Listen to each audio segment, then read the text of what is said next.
নমস্কাৰ। এই সিৰিজত আমি আলোচনা কৰি আছো পৃথিৱীৰ মহান ব্যক্তিসকলৰ বিষয়ে। আজিৰ বিজ্ঞানী হ'ল গেলিলিও গেলিলি।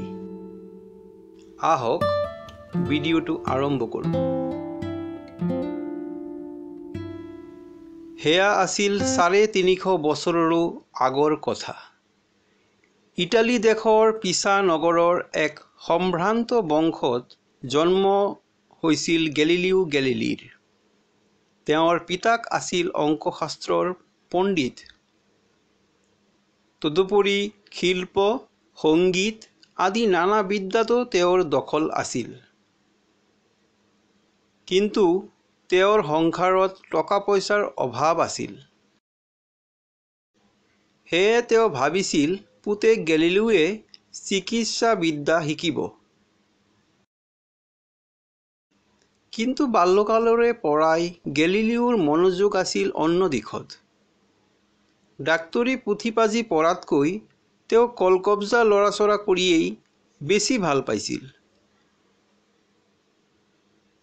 গেলিলিওৰ তেতিয়া 19 বছৰ বয়স। সেই সময়তে এদিন তেওঁ ঘটনাক্ৰমে জ্যামিতি বিষয়ৰ বক্তৃতা এটা শুনি সেই দিনৰে পৰা জ্যামিতি শিকাত মনোযোগ দিলে। কিন্তু তেওঁ বেছিদিন কলেজত পঢ়াৰ সুযোগ নাপালে। তেওঁৰ পিতাকৰ আৰ্থিক দুৰৱস্থা দিনে দিনে বাঢ়ি গৈ শেষত এনে এক অৱস্থা হ'ল যে তেওঁ আৰু পুতেকক পঢ়াৰ খৰচ দিব নোৱাৰা হ'ল। সেয়ে কলেজ এৰি ঘৰতে তেওঁ অংকশাস্ত্ৰৰ মনোযোগ দি পঢ়িলে। তাৰ পিছত 25 বছৰ বয়সত গেলিলিওৱে সাধাৰণ মাষ্টৰী চাকৰি এটা পালে।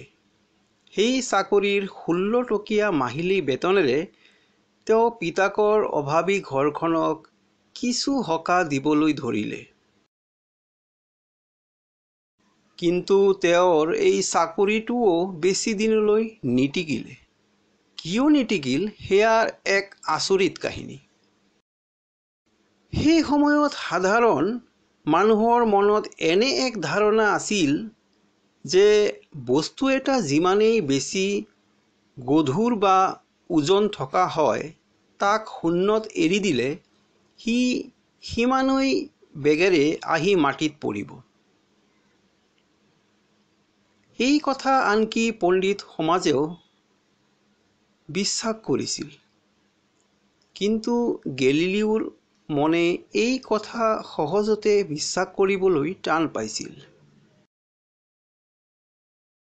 সেয়ে তেওঁ কৰিলে কি, ওখ চূড়া এটাৰ পৰা বেছি গধুৰ কম গধুৰ নানা ৰকমৰ বস্তু তললৈ পেলাই পেলাই দেখুৱাই দিলে যে এই কথা অলপো সঁচা নহয়। সকলো বস্তুৱেই ওপৰৰ পৰা পেলাই দিলে ঠিক সমান হিচাপতে মাটিত আহি পৰে। কিন্তু কাগজ, পাখি আদি তেনেই পাতল বস্তুবোৰ যে লাহে লাহে পৰে তাৰ কাৰণ হ'ল সিহঁতক পাতল পাই বতাহে বাধা দি ৰাখে। কোনবোৰ বস্তু কেনেকৈ কিমান ছেকেণ্ডত কিমান বেগেৰে পৰে তাৰো তেওঁ চমৎকাৰ হিচাপ এটা গণনা কৰি উলিয়ালে। কিন্তু দুখৰ কথা এই যে গেলিলিওৰ এনে মহৎ আৱিষ্কাৰৰ পিছতো মানুহে সুখী নহৈ বৰং তেওঁৰ ওপৰত অসন্তুষ্ট হোৱাহে দেখা গ'ল। আৰু তাৰ পৰিণতিৰূপে গেলিলিওৱে মাষ্টৰী চাকৰিটো হেৰুৱাব লগা হ'ল। ইয়াৰ পাছত 1604 খ্ৰীষ্টাব্দত তেওঁৰ বয়স 2 বছৰ হ'ল। তেতিয়া তেওঁ কোপাৰ্নিকাছৰ মতক সমৰ্থন কৰি জনমানসত তুমুল প্ৰতিবাদ কৰিলে। কোপাৰ্নিকাছৰ আগতে মানুহে কৈছিল যে পৃথিৱীখন শূন্যতে স্থিৰ হৈ আছে আৰু সূৰ্য, গ্ৰহ, চন্দ্ৰ তৰা সকলো মিলি ইয়াৰ চাৰিওফালে ঘূৰি আছে। কিন্তু কোপাৰ্নিকাছে যেতিয়া ক'লে যে পৃথিৱীহে সূৰ্যৰ চাৰিওফালে ঘূৰে, তেতিয়া মানুহে তেওঁৰ কথা গ্ৰাহ্যই নকৰিলে। সেয়ে গেলিলিওৱে পুনৰ কোপাৰ্নিকাছৰ মতকে প্ৰচাৰ কৰিবলৈ ধৰিলে। এনে সময়তে গেলিলিওৱে দূৰবীক্ষণ আৱিষ্কাৰ কৰিলে। ইয়াৰ আৰতো কাহিনী আছে। ইংলেণ্ড দেশৰ এজন চশমাৱালাই কি মন কৰি যেন দুখনি কাঁচেৰে কিবা এটা পৰীক্ষা কৰিবলৈ গৈ কেনেবাকৈ এক চশমাৰ লেখীয়া আচৰিত যন্ত্ৰ সাজি পেলালে, যি যন্ত্ৰৰ দূৰৰ বস্তু খুব ওচৰত দেখা যায়। আৰু এই সংবাদ ক্ৰমে ইটালী পৰ্যন্ত বিয়পি গ'ল। গেলিলিওৱে শুনি আৰু ধৈৰ্য ধৰিব নোৱাৰিলে। লগে লগেই তেওঁ মচগুল হৈ পৰিল সেই যন্ত্ৰৰ চিন্তা ভাৱনাত। আৰু ৰাতি দিনে চেষ্টা কৰি তেওঁ নিজেই এক দূৰবীক্ষণ যন্ত্ৰ সাজি উলিয়ালে। ইংলেণ্ডৰ চশমাৱালাৰ সেই যন্ত্ৰটোৱে কেৱল দূৰৰ ঘৰ বাৰীহে ওচৰত ডাঙৰকৈ দেখা গৈছিল। কিন্তু গেলিলিওৱে এইবোৰ ঘৰ বাৰীৰ কথা এৰি আকাশৰ কথাহে ভাবিলে।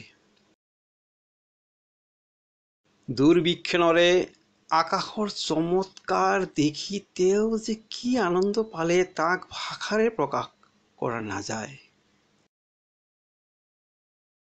যন্ত্ৰটি চকুত লৈ তেওঁ আকাশৰ যিটো ফালেই নিৰীক্ষণ কৰিলে, সিফালেই যেন অদ্ভুত সকলো কাণ্ড দেখা গ'ল। চন্দ্ৰটোলৈ নিৰীক্ষণ কৰি দেখা গ'ল তাৰ গোটেই গাটোতে কেৱল অসংখ্য আগ্নেয় পাহাৰবোৰে মিলি তাৰ গোটেই গাটো ঢাকিহে ৰাখিছে। আৰু বৃহস্পতি গ্ৰহটোক দেখা গ'ল চেপেটা গোল এটাৰ দৰে। তাৰ আকৌ 4টাকৈ চন্দ্ৰ। সূৰ্যটোৰ গাত অসংখ্য কলা কলা দাগ। শুক্ৰ গ্ৰহটো যে চন্দ্ৰ লেখিয়াই বাঢ়ে আৰু কমে তাকো দেখা গ'ল। এনেদৰে গেলিলিওৱে দূৰবীক্ষণ নামৰ এই যন্ত্ৰটোৰে আকাশত কত যে অদ্ভুত আচৰিত কথা চাবলৈ ধৰিলে তাৰ আৰু শেষ নাই। অৱশ্যে তেওঁৰ এইবোৰ কথাও মানুহে বিশ্বাস কৰিব নোখুজিলে। লাহে লাহে ঘটনাই বৰ গুৰুত্বপূৰ্ণ ৰূপ ল'লে। মানুহে ক'ব ধৰিলে যে গেলিলিওৱে যদি এনেদৰে কথাবোৰ প্ৰচাৰ কৰি থাকে, তেন্তে মানুহৰ মাজত থকা ধৰ্মবিশ্বাস আৰু বেছি দিনলৈ নিটিকিব। এই ভাবি স্বয়ং ধৰ্মগুৰু পোপেই গেলিলিওক আদেশ বাক্য শুনালে, এইবোৰক লৈ তুমি আৰু মিছাতে বেছি মূৰ ঘমাই নাথাকা যেন। তোমাৰ যি বিশ্বাস তাক তোমাৰ মাজতে ৰাখা। তাক লৈ যদি মানুহৰ মনত নানা সন্দেহৰ ভাৱ জগাবলৈ যোৱা, তেন্তে তাৰ পৰিণাম ভাল নহ'ব। গেলিলিওৱে বুজিলে যে এই ভাল নহ'ব বোলা কথাটোৰ অৰ্থ বৰ সৰল নহয়। নিজৰ জীৱনটোক কেনেবাকৈ বচাই ৰাখিবলৈ হ'লে আৰু বেছি গোলমাল নকৰাটোৱে বুদ্ধিমানৰ কথা হ'ব। সেই ভাবি তেওঁ আৰু কিছুদিনলৈ চুপ হৈ ৰ'ল। কিছুদিনলৈ তেওঁ জোৱাৰ ভাটা, ধূমকেতু আদি নানা বিষয়ৰ আলোচনা কৰি আকৌ এই পৃথিৱী ঘূৰাৰ কথাক লৈয়ে চিন্তা চৰ্চা আৰম্ভ কৰিলে। তেতিয়া পাদ্ৰীৰ দলে তেওঁৰ বিৰুদ্ধে অভিযোগ আনিলে যে গেলিলিওৱে তেওঁলোকৰ ধৰ্মগুৰু পোপক আচলতে অপমান কৰিছে। এই অভিযোগটো আছিল সম্পূৰ্ণ মিছা। কিন্তু পাদ্ৰীসকলৰ ধৰ্ম বিচাৰ সভাত এনে এক হুকুম জাৰি কৰা হ'ল যে গেলিলিওৱে তেওঁৰ সকলো কথা উঠাই ল'ব লাগিব, অন্যথা তেওঁৰ মৃত্যুদণ্ড হ'ব। সেই সময়তে গেলিলিওৰ বয়স প্ৰায় 70 বছৰ। অনেক দাবী হুমকি অত্যাচাৰৰ পিছত বৃদ্ধ গেলিলিওৱে নিজৰ সকলো মত সঁচা নহয় বুলি স্বীকাৰ কৰিবলৈ বাধ্য হ'ল। বিচাৰ সভাৰ সকলোৰে সন্মুখত তেওঁ ক'লে, মই যি শিক্ষা দিছোঁ বা যিবোৰ সত্যৰ প্ৰচাৰ কৰিছোঁ সেই সকলোবোৰেই ভুল বুলি স্বীকাৰ কৰিলোঁ। মুখেৰে তেওঁ এই বুলি স্বীকাৰ কৰিলে ঠিকেই, কিন্তু তেওঁৰ মনে এই কথা মুঠেই নামানিলে। কাষৰ এজন বন্ধুক তেওঁ দৃঢ়ভাৱেই ক'লে, অস্বীকাৰ কৰিলে বা হ'ব কি, পৃথিৱীটো এতিয়াও ঘূৰিয়েই আছে। এইদৰে নিজৰ জীৱনৰ আৰ্জিত সকলো সত্যক অস্বীকাৰ কৰি তেওঁ মনৰ ক্ষোভত ভাগি পৰা শৰীৰেৰে ঘৰলৈ উভতিল।